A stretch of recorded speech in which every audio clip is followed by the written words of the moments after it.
স্বাগত এখন বাণিজ্যে পুরো আয়োজনে আপনাদের সঙ্গে আছে আমি জানসিন জুথিকা।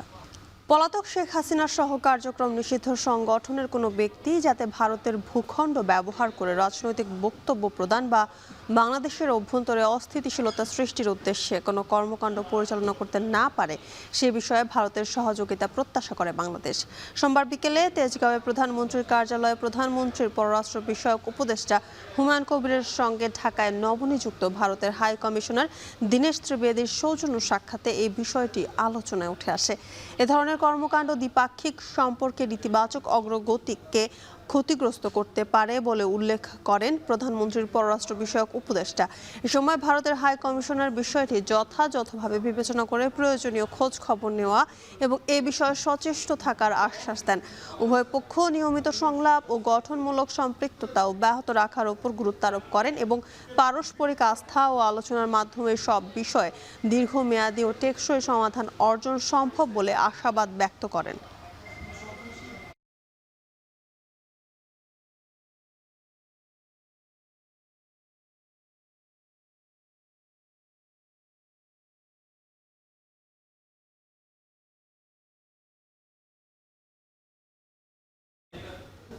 কাল উদ্বোধন হতে যাচ্ছে জুলাই গণ অভ্যুত্থান স্মৃতি জাদুঘর। একনায়কতান্ত্রিক শাসনে নির্যাতন, আন্দোলন, সংগ্রাম এবং ছাত্র জনতার প্রতিরোধের নানা স্মৃতি ও দলিল নিয়ে সাজানো হয়েছে জাদুঘরটি। বহুল প্রতীক্ষিত সংগ্রহশালাটি উদ্বোধন করবেন প্রধানমন্ত্রী তারেক রহমান। রাজনীতিবিদরা বলছেন এটি শুধু একটি ভবন নয়, বরং লাখো মানুষের প্রতিরোধ, ত্যাগ ও সংগ্রামের এক জীবন্ত স্মারক। বিস্তারিত জাবেদ আবদুল্লাহর প্রতিবেদনে। ছাত্র জনতার তীব্র আন্দোলনের মুখে 2024 সালের 5 আগস্ট পতন হয় আওয়ামী লীগ সরকারের। রক্তক্ষয়ী সেই গণ অভ্যুত্থানে দীর্ঘ 17 বছরের শাসনেরও অবসান ঘটে সে সময়। সেদিন গণভবনের প্রতিটি অংশে ছড়িয়ে পড়েছিল জনতার ক্ষোভ। ক্ষমতাচ্যুত প্রধানমন্ত্রী বাসভবন চলে গিয়েছিল ছাত্র জনতার দখলে। এরপর বহু মানুষের চোখের জলের সাক্ষী সেই গণভবনকে জুলাই স্মৃতি জাদুঘরে রূপান্তরের সিদ্ধান্ত গ্রহণ করা হয়। জুলাই গণ অভ্যুত্থানের আলোকচিত্র, ভিডিও, দলিল দস্তাবেজ, প্রত্যক্ষদর্শীদের সাক্ষ্য, শহীদ ও আহতদের ব্যবহৃত পোশাক, বিভিন্ন স্মারক, আন্দোলনের ব্যানার, প্ল্যাকার্ড সহ নানা উপকরণ সংরক্ষণের উদ্যোগ নেয় বিগত অন্তর্বর্তী সরকার।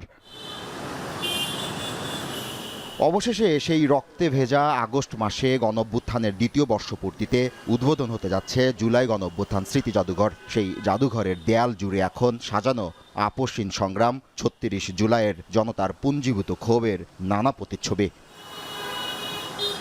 নির্মাণ শ্রমিকরা বলছেন এরই মধ্যে এই স্থাপনাটি দর্শনার্থীদের জন্য পুরোপুরি প্রস্তুত করা হয়েছে।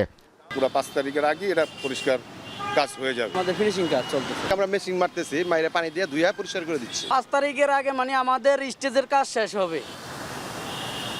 সংস্কৃতি মন্ত্রণালয়ের যুগ্ম সচিব জানালেন জাদুঘরের উদ্বোধন যথাযথ সময় হবে। মাননীয় প্রধানমন্ত্রী 9টায় আসবেন, 9:05 উনি নাম ফলক উদ্বোধন করবেন। জুলাই স্মৃতি জাদুঘরকে ত্যাগ ও সংগ্রামের জীবন্ত স্মারক হিসেবে দেখছেন সংসদ সদস্যরা। আমাদের ছেলেরা, আমাদের মেয়েরা, আমাদের শ্রমিক, কৃষক বুকের রক্ত দিয়ে আমাদেরকে যে মজলুমের সংসদ এনে দিল, আশা আকাঙ্ক্ষার যে সংসদ, সেই সংসদের প্রেক্ষাপটে আজকে তারেক রহমান বাংলাদেশের প্রধানমন্ত্রী। অতএব ওনার ভিতরেই আছে যে উনি নিজে এটা উদ্বোধন করবেন। জুলাই শহীদ স্মৃতি জাদুঘর সেটা উদ্বোধনের ফলে আমার মনে হয় যে জুলাই গণ অভ্যুত্থানকে সব দল যে ধারণ করে এটা প্রমাণ করার একটা জায়গা তৈরি হবে। ভবিষ্যতে কোনো শাসক যাতে ফ্যাসিবাদী হয়ে উঠতে না পারে তা স্মরণ করিয়ে দেওয়া এবং জনরোষের ইতিহাস জীবন্ত রাখতে এমন উদ্যোগ প্রশংসনীয় বলছেন অন্তর্বর্তী সরকারের সাবেকরা। গভর্নমেন্ট 2 বছর পরে যেটা একদম ঐতিহাসিক একটা দিনে যে এটা ওপেনিং হতে যাচ্ছে, এটা জাতির জন্য খুবই বড় গুড নিউজ। এই জাদুঘরে প্রবেশের সময়সূচি সকাল 10টা হতে সন্ধ্যা 6টা পর্যন্ত। রাখা হয়েছে অনলাইনে টিকিটের ব্যবস্থাও। জাবেদ আবদুল্লাহ, এখন, ঢাকা। গুম প্রতিরোধ ও প্রতিকার আইনের খসড়া নীতিগত চূড়ান্ত অনুমোদন দিয়েছে মন্ত্রিসভা। এতে গুম করার অপরাধে যাবজ্জীবন কারাদণ্ড ও অর্থদণ্ডের বিধান রাখা হয়েছে। আর গুমের ফলে মৃত্যু ঘটলে, মরদেহ পাওয়া গেলে অথবা 5 বছর অতিক্রম করলেও সংশ্লিষ্ট ব্যক্তিকে জীবিত কিংবা মৃত অবস্থায় উদ্ধার করা সম্ভব না হলে মৃত্যুদণ্ড বা যাবজ্জীবন কারাদণ্ড এবং সর্বোচ্চ 1 কোটি টাকা অর্থদণ্ড আরোপের বিধান যুক্ত করা হয়েছে। সোমবার বিকেলে সচিবালয়ে প্রধানমন্ত্রী তারেক রহমানের সভাপতিত্বে অনুষ্ঠিত মন্ত্রিসভার বৈঠকে এ আইনের খসড়া অনুমোদন করা হয়। বৈঠক শেষে মন্ত্রিপরিষদ বিভাগের সংবাদ বিজ্ঞপ্তির মাধ্যমে তথ্য জানায়। বিজ্ঞপ্তিতে বলা হয়, গুমকে একটি স্বতন্ত্র, আমলযোগ্য, জামিন অযোগ্য ও আপোষ অযোগ্য ফৌজদারি অপরাধ হিসেবে চিহ্নিত করা হয়েছে। এই আইন গুম প্রতিরোধ, দায়ী ব্যক্তিদের বিচার, গুম হওয়া ব্যক্তিদের সন্ধান এবং ভুক্তভোগী ও তাদের পরিবারের অধিকার, ক্ষতিপূরণ ও পুনর্বাসন চিহ্নিত করার একটি সমন্বিত আইনগত কাঠামো প্রতিষ্ঠা করবে। কিশোরগঞ্জে তিতাস গ্যাসের প্রধান সঞ্চালন পাইপলাইনের লিকেজ মেরামতের কাজ শুরু হওয়ায় জেলায় সাময়িকভাবে বন্ধ রাখা হয়েছে গ্যাস সরবরাহ। এতে চরম ভোগান্তিতে সাধারণ মানুষ। সকাল থেকেই গ্যাসের সরবরাহ বন্ধ থাকায় আবাসিক গ্রাহক, হোটেল, রেস্তোরাঁ, বাণিজ্যিক প্রতিষ্ঠানে দেখা দিয়েছে ভোগান্তি। গ্যাস না থাকায় অনেকেই এলপিজি ও বিকল্প ব্যবস্থায় রান্না ও ব্যবসা পরিচালনা করছেন। 1 মাস আগে কিশোরগঞ্জের কটিয়াদিতে আড়িয়াল খাঁ নদীর তলদেশে তিতাস গ্যাসের প্রধান সঞ্চালন পাইপলাইন থেকে অবৈধভাবে সংযোগ নেয়ার চেষ্টা করা হয়। এ সময় পাইপলাইনে লিকেজ সৃষ্টি হয়। পরে খবর পেয়ে তদন্তে নামে তিতাস গ্যাস কর্তৃপক্ষ। কয়েকদিন ধরে লিকেজ মেরামতের চেষ্টা চললেও গ্যাসের উচ্চ চাপের কারণে কাজ করা সম্ভব হচ্ছিল না। নিরাপদে মেরামত কাজ সম্পন্ন করতে প্রধান সঞ্চালন লাইনের গ্যাস সরবরাহ সাময়িকভাবে বন্ধ রাখা হয়েছে।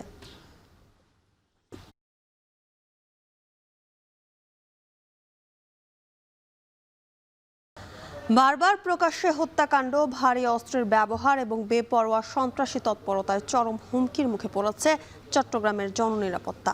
আইন শৃঙ্খলা বাহিনী বলছে, অস্ত্র উদ্ধার এবং বহু সন্ত্রাসী গ্রেপ্তারের পরও পলাতক কিছু শীর্ষ অপরাধী এখনও নেপথ্য থেকে কলকাঠি নাড়ছে। তবে এদের পেছনে কোনো রাজনৈতিক চাপ আছে কিনা তা খতিয়ে দেখার দাবি সচেতন মানুষের। বিস্তারিত শোয়েব রহমানের প্রতিবেদনে।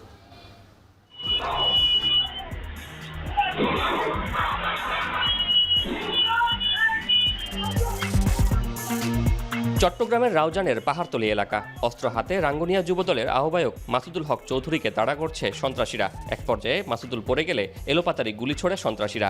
দিনে দুপুরে নির্মম এই হত্যাকাণ্ডটি ঘটে জুন মাসে। এই ঘটনার 1 মাস আগে নগরীর রোফাবাদে অস্ত্র উঁচিয়ে প্রকাশ্যে তাড়া করে গুলি করে হত্যা করা হয় এক যুবককে। গেল নভেম্বরে চট্টগ্রাম 8 আসনের বর্তমান এমপি এরশাদ উল্লাহ জনসংযোগের মধ্যেই পিঠে অস্ত্র ঠেকিয়ে গুলি করে হত্যা করা হয় সরার বাবলা নামের এক সন্ত্রাসীকে। এই ঘটনায় আহত হন এরশাদ উল্লাহ। সন্ত্রাসীদের হাতে আক্রমণের শিকার হয় আইনশৃঙ্খলা বাহিনীর সদস্যরাও। জঙ্গল সলিমপুরে সন্ত্রাসীদের সংঘবদ্ধ হামলায় মারা যান র্যাব সদস্য। পরবর্তীতে বুলডোজার দিয়ে র্যাবের ক্যাম্প গুড়িয়ে দেয়া, রাতের আধারে ক্যাম্পে গুলিবর্ষণ, পানির লাইনে বিষ মেশানো সহ নানাভাবে হয় আক্রমণ। 2024 সালের 5 আগস্টের পর নগরী ও জেলায় আশঙ্কাজনক হারে বেড়ে যায় সন্ত্রাসী তৎপরতা। শুধু 1 বছরেই হত্যাকাণ্ড সংঘটিত হয়েছে 194টি।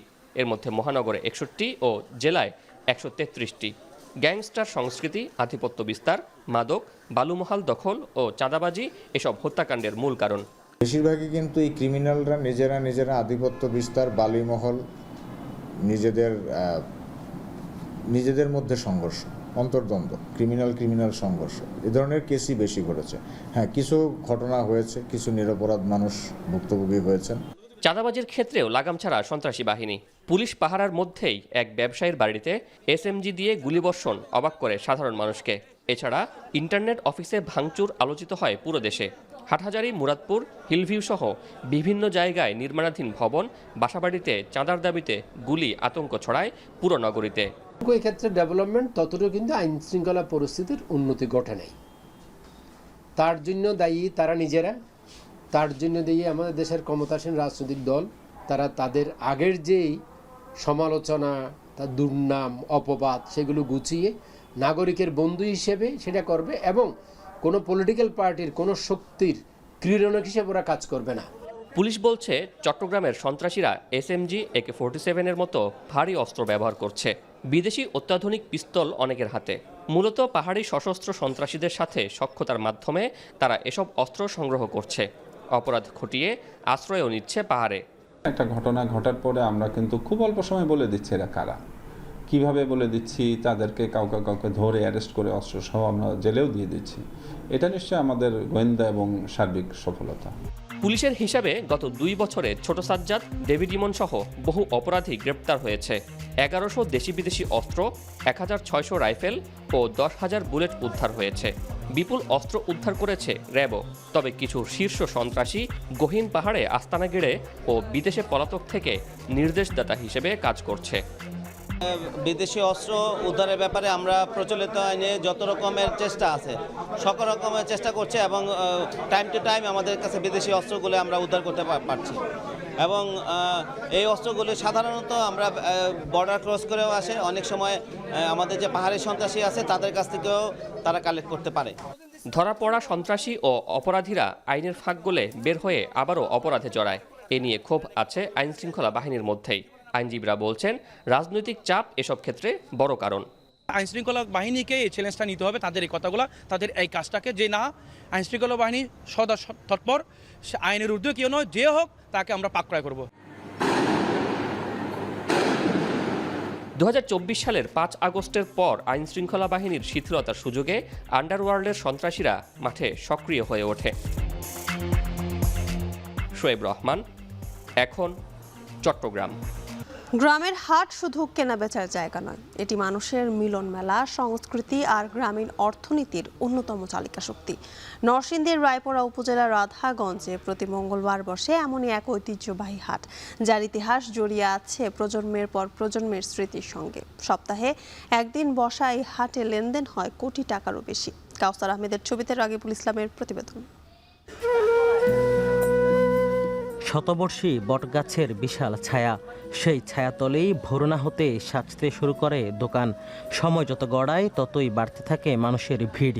নৌপথ, সড়কপথ কিংবা পায়ে হেঁটে আশপাশের বিভিন্ন এলাকা থেকে ছুটে আসেন ক্রেতা বিক্রেতারা। প্রতি মঙ্গলবার এভাবেই প্রাণ ফিরে পায় নরসিংদীর রায়পুরা উপজেলার ঐতিহ্যবাহী রাধাগঞ্জ হাট। স্থানীয়দের কেউ বলেন এই হাটের বয়স 2 শতাধিক বছর, আবার কারো মতে 400 বছরেরও বেশি। এটার নাম হলো রাধা রানীর জায়গা, পরে রাধাগঞ্জ এই হাটটার নাম। এটা মঙ্গলবারের দমে আর বৃহস্পতিবার আর রবিবারে 3 দিন দমে। বাজারটার মধ্যে প্রায় 2000-এর উপরে দোকান আছে। এই হাটে মেলে গ্রামীণ জীবনের প্রয়োজনীয় প্রায় সব মাটির তৈজসপত্র, বাঁশ ও বেতের তৈরি ঝুড়ি, কুলা, ডালা, মুড়া, কৃষিকাজের নানা সরঞ্জাম থেকে শুরু করে গৃহপালিত হাঁস, মুরগি ও কবুতরের জমজমাট বেচাকেনা চলে সারাদিন। পাশাপাশি লুঙ্গি, গামছা, শাড়ি, কাপড়, মশলা, মিষ্টি, মুখরোচক খাবার এবং নিত্য প্রয়োজনীয় পণ্যের দোকানেও থাকে উপচে পড়া ভিড়। জোড়া কবুতর বিক্রি হয় 500 টাকা থেকে 5000 টাকা পর্যন্ত, আর হাঁস মুরগির দাম নির্ধারিত হয় জাত ও আকার ভেদে। স্থানীয় কৃষক ও ক্ষুদ্র উদ্যোক্তাদের উৎপাদিত পণ্য সরাসরি বিক্রির সুযোগ তৈরি হওয়ায় এই হাট তাদের আয়েরও একটি গুরুত্বপূর্ণ মাধ্যম। একটা মানুষের জীবনে যা লাগে, গরু, ছাগল, কবুতর, হাঁস, মুরগ, বেতের জিনিসপত্র, আসবাবপত্র, খাবার দাবার সবকিছু পাওয়া যায় আমাদের এখানে। চীনা হাঁস, রাজা হাঁস, দেশি মুরগি সবই বাস কি নয়। লিয়াল আছে, কাপাই আছে, বাতি আছে, বিছুন আছে, খাসি আছে, এরপরে সগম আছে, দাড়ি আছে, ছাই আছে, আরো বিভিন্ন মাল আছে আমার বগুলো। স্থানীয়দের কাছে রাধাগঞ্জ হাট শুধু একটি বাজার নয়, এটি সামাজিক বন্ধনেরও প্রতীক। সপ্তাহ জুড়ে ব্যস্ত মানুষগুলো মঙ্গলবার এখানে এসে কেনাকাটার পাশাপাশি আত্মীয় স্বজন, বন্ধু ও পরিচিতদের সঙ্গে দেখা করেন। অনেকের কাছে এই হাট সপ্তাহের সবচেয়ে বড় মিলন মেলা, যেখানে কেনাবেচার পাশাপাশি টিকে আছে গ্রামের ঐতিহ্য, সম্পর্ক আর সংস্কৃতি। প্রতি মঙ্গলবার সকাল থেকে সন্ধ্যা অবধি জমজমাট থাকে রায়পুরার এই রাধাগঞ্জ হাট। বিভিন্ন পট্টি মিলিয়ে একদিনে এখানে লেনদেন হয় কোটি টাকার বেশি। রাকিবুল ইসলাম, এখন, নরসিংদী। হয় চুক্তি না হয় পূর্ণ আত্মসমর্পণ, ইরানকে হুমকি মার্কিন প্রেসিডেন্ট ডোনাল্ড ট্রাম্পের। যুক্তরাষ্ট্রের সাথে সরাসরি কোনো আলোচনা চলছে না বলে ইরানের বক্তব্যের প্রতিক্রিয়ায় ট্রুথ সোশ্যালে দেয়া ক্ষুব্ধ বার্তায় বলেন, দ্বিমুখী আচরণ করছে ইরান। লেখেন, ইরান স্বীকার করুক বা না করুক, কয়েক দশক ধরে তাদের কারণে সৃষ্ট সংকট সমাধানে আমরা কথা বলছি। এর আগে ইরান, সৌদি আরব, সংযুক্ত আরব আমিরাত, কাতার সহ বিভিন্ন দেশের অনুরোধে তেহরানের সাথে আলোচনায় বসেছে ওয়াশিংটন, এমন দাবি করেন ট্রাম্প। বলেন, ভালো একটি চুক্তি সইয়ের শেষ সুযোগ এটি তেহরানের জন্য। ট্রাম্পের দাবি প্রত্যাখ্যান করে সোমবার তেহরান জানায়, হরমুজের নিয়ন্ত্রণ নিয়ে শুধু ওমানের সঙ্গে আলোচনা হবে।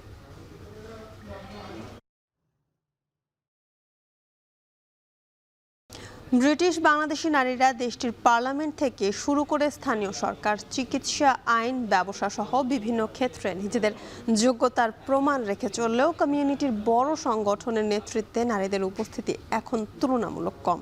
কেন এমনটা হচ্ছে? সুযোগের অভাব নাকি নেতৃত্বের সেই পূর্ণ ধারা? যুক্তরাজ্য থেকে জানিয়েছেন শরীফুল ইসলাম চৌধুরী।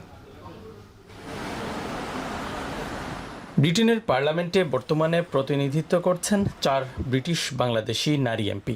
আছেন বাংলাদেশি বংশোদ্ভূত অসংখ্য নারী কাউন্সিলর, চিকিৎসক, ব্যারিস্টার, উদ্যোক্তা, শিক্ষাবিদ, এমনকি ব্যবসায়ীও। যুক্তরাজ্যের মাটিতে ব্রিটিশ বাংলাদেশি নারীদের এমন সাফল্যের তালিকা দীর্ঘ হচ্ছে প্রতিনিয়তই। কিন্তু প্রশ্ন হলো, ব্রিটিশ বাংলাদেশি কমিউনিটির সবচেয়ে প্রভাবশালী সংগঠনগুলোর নেতৃত্বে কেন নেই নারীরা? Bangladesh caterers association, British Bangladesh chamber of commerce কিংবা গ্রেটার সিলেট ডেভেলপমেন্ট দশকের পর দশক ধরে কমিউনিটির গুরুত্বপূর্ণ সিদ্ধান্ত ও প্রতিনিধিত্বের সঙ্গে জড়িয়ে থাকা এসব প্রতিষ্ঠানে নারী নেতৃত্ব নেই বললেই চলে। যুগ যুগ ধরে কেন এমনটা হচ্ছে? এটা কি কেবল কাকতালীয়, নাকি সময়ের সঙ্গে তাল মেলাতে ব্যর্থ হচ্ছে বাংলাদেশি কমিউনিটি? নারীদের অংশগ্রহণ শুধুমাত্র টোকেনিজম বা সিম্বলিক অর্থে নয়, একটা যথাযথ সমমর্যাদা দিয়ে তাদের যে যোগ্যতা আছে সেটা তো আমরা প্রমাণ করছি সবখানে। সেই যোগ্যতাটুকু কেন কমিউনিটি অর্গানাইজেশনগুলোতেও দেখা যাচ্ছে না? সমাজ বদলেছে নারীর অবস্থানও। ব্রিটিশ বাংলাদেশি নারীরা বর্তমানে দেশটির পার্লামেন্টে প্রতিনিধিত্ব করছেন, নীতি নির্ধারণ করছেন, স্থানীয় সরকারেও বড় বড় প্রতিষ্ঠানের নেতৃত্ব দিচ্ছেন। তাহলে কমিউনিটির সংগঠনগুলোতে নারী নেতৃত্বের প্রতিফলন নেই কেন? এটা কি কেবল সুযোগের অভাব, নাকি প্রচলিত নেতৃত্বের সংস্কৃতি সবচেয়ে বড় বাধা? আমাদের বাংলাদেশ ক্যাডার অ্যাসোসিয়েশন সবসময় ওয়েলকাম করে যে আমাদের যে মহিলারা আছে তারা যাতে আমাদের ইন্ডাস্ট্রিতে সামনে আগায় আসে। British Bangladeshi community, we certainly will welcome them to come on board and we'll be working on that. আমরা তারা যেভাবে আমাদের ডাইরেক্টর বোর্ডে আসতে পারেন, এই উইমেন চ্যাপ্টার দিয়ে আমরা শুরু করব। অনেকেই বলছেন, যে কমিউনিটিতে নারীরা জাতীয় রাজনীতি, স্থানীয় সরকার, শিক্ষা, স্বাস্থ্যসেবা ও ব্যবসা সহ বিভিন্ন ক্ষেত্রে প্রতিনিয়ত নিজেদের দক্ষতার প্রমাণ দিয়ে যাচ্ছেন, সেই কমিউনিটির সবচেয়ে প্রভাবশালী সংগঠনগুলোর নেতৃত্বেও তাদের উপস্থিতি এখন সময়ের দাবি। নেতৃত্বের টেবিলে কারা বসছেন তার উপরই বাংলাদেশি কমিউনিটি তথা ব্রিটিশ বাংলাদেশি নারীদের ভবিষ্যৎ নির্ভর করছে বলেও মত অনেকের। আমাদের যদি মহিলারা ইনভলভ থাকে, বিজনেসে হোক আর ইয়েতে হোক, তাহলে পরিবারও তার দ্রুত এগিয়ে আসবে। সংশ্লিষ্টরা বলছেন, ব্রিটেনে বাংলাদেশি কমিউনিটির নেতৃত্বে নারী প্রতিনিধিত্ব নিশ্চিত করা গেলে নতুন এক অধ্যায়ের সূচনা হবে। শরীফুল ইসলাম চৌধুরী, এখন, লন্ডন। ঘরোয়া ফুটবলের গণ্ডি পেরিয়ে এবার এশিয়ার আঙিনায় প্রথমবারের মতো পা রাখছে বাংলাদেশের 2 ক্লাব, ফর্টিস এফসি এবং Bangladesh police FC. AFC challenge লিগের প্রিলিমিনারি রাউন্ডের ম্যাচ সামনে রেখে নিজেদের সেরাটা উজাড় করে দিতে শেষ মুহূর্তের প্রস্তুতি সারছে দুই দলের ফুটবলাররা। বিস্তারিত প্রতিবেদনে। মাঠে বল দখলের লড়াই, কোচের কড়া নির্দেশনা আর ফুটবলারদের চোখে মুখে এশিয়ার কোনো আন্তর্জাতিক টুর্নামেন্টে লড়াই জেতার ইচ্ছে। এফসি চ্যালেঞ্জ লিগের প্রিলিমিনারি রাউন্ডের ম্যাচকে সামনে রেখে এভাবেই ঘাম ঝরাচ্ছেন ফর্টিস এফসির ফুটবলাররা। ঘরোয়া লিগে তৃতীয় হওয়া এই দলটির সামনে এবার এশিয়ার মঞ্চে নিজেদের সামর্থ্য প্রমাণের বড় সুযোগ। ঘরের মাঠ বসুন্ধরা কিংস অ্যারেনায় তাদের প্রতিপক্ষ কিরগিজস্তানের শক্তিশালী ক্লাব মুরাস ইউনাইটেড। দেশের চেনা কন্ডিশনকে কাজে লাগিয়ে ম্যাচটি জিতে সরাসরি গ্রুপ পর্বে পা রাখতে চায় ফর্টিস। আর তাই তো স্কোয়াডের শক্তি বাড়াতে জাপান, নাইজেরিয়া এবং গাম্বিয়া থেকে আনা হয়েছে এক ঝাঁক বিদেশি রিক্রুট। একটা অ্যাডভান্টেজ আমাদের আছে যে আমরা আমাদের হোম ম্যাচে খেলতেছি, এখানে সবকিছু তাদের বিপরীতে, ওয়েদার বলেন সবকিছু তাদের বিপরীতে থাকবে, এদিক দিয়ে আমরা হয়তো একটু আগে থাকবো। প্লেয়ার পাইছি একটু দেরিতে, বাট ওভারঅল আমরা শেষের দিকে নিজেদের যেভাবে আমরা খেলতে চাই এটা এখন প্রস্তুতি চলতেছে। ম্যাচের আগে এটা অবশ্যই শেষ হয়ে আসবে, আমরা পূর্ণ প্রস্তুতি নিয়ে মাঠে যাব। ফর্টিসের হোম ম্যাচ হলেও অন্য দল বাংলাদেশ পুলিশ এফসিকে দিতে হচ্ছে কঠিন পরীক্ষায়। সিরিয়ার শক্তিশালী ক্লাব আল ইত্তিহাদ আহলির বিপক্ষে খেলতে ৮ আগস্ট জর্ডানের উদ্দেশ্যে দেশ ছাড়বে পুলিশ বাহিনী। তবে দেশ ছাড়ার আগে প্রস্তুতির ঘাটতির আক্ষেপ খেলোয়াড়দের কণ্ঠে। ডিফেন্ডিংটা নিয়ে এখন কাজ হচ্ছে, অ্যাটাকের প্লেয়াররাও আসছে। ফার্স্ট আমাদের টার্গেট থাকবে আসলে যেন গোল আমরা কনসেপ্ট না করি।